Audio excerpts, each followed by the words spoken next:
जय शिवराय, जय भीम। आज आम्ही सर्व सामाजिक कार्यकर्ते बीड जिल्ह्याची वाघीण, राष्ट्रीय ओबीसी महासंघ नवी दिल्ली मराठवाड्याच्या अध्यक्षा किष्किंधाताई पांचाळ यांच्या नेतृत्वाखाली बीड शहर पोलीस ठाण्यात ठिय्या आंदोलन केलेलं आहे।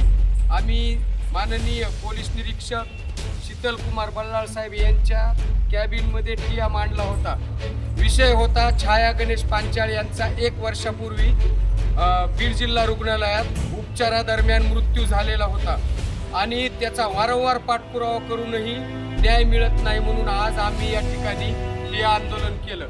त्यानंतर शीतल कुमार बल्लाळ साहेबांनी विनंती केल्यानुसार आम्ही पोलीस अधीक्षक कर्तव्यदक्ष पोलीस अधीक्षक नवनीतजी कावट यांच्याशी सकारात्मक 15 ते 20 मिनिटं चर्चा केली आणि साहेबांनी वरिष्ठ आरोग्य विभागाशी संपर्क केला आणि सर्व पत्र त्या ठिकाणी लातूर परिमंडळ आणि अंबाजोगाई विभागाच्या अहवालामध्ये तफावत आल्यामुळं त्यांनी सुद्धा या ठिकाणी तीव्र नाराजी व्यक्त केलेली आहे आणि मी तुमच्या सोबत आहे, लवकरच न्यायपंधरात पाडून घेण्यासाठी आपण या ठिकाणी प्रयत्न तर करणार आहे आणि न्याय 100% तुम्हाला देणार असं ग्वाही दिल्यानंतर आम्ही 14 दिवसासाठी सदरील आंदोलन तात्पुरतं स्थगित करत आहोत, परंतु मध्यंतरीच्या काळामध्ये पाठपुरावा या ठिकाणी करण्यात येईल।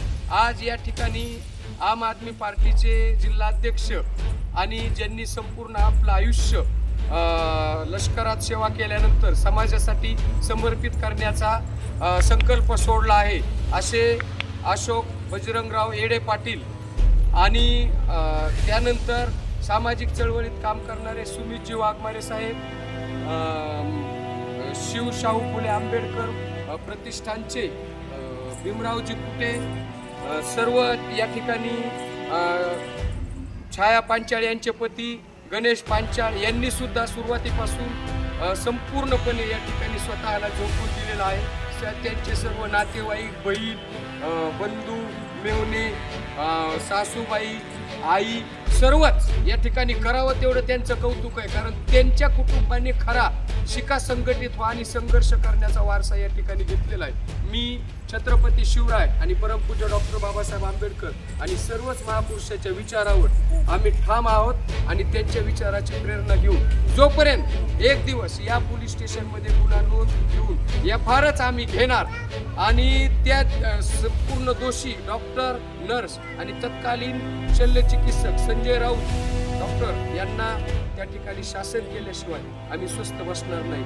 आज आम्हाला या ठिकाणी तात्पुरतं आंदोलन मागे घ्या म्हणून लेखी पत्र SP साहेबांनी दिलेलं आहे। आज आम्ही या ठिकाणाहून जरी जात असलो तरी न्याय हक्काची लढाई चालूच राहील हेच या ठिकाणी सांगतो आणि थांबतो। धन्यवाद। जय हिंद, जय महाराष्ट्र।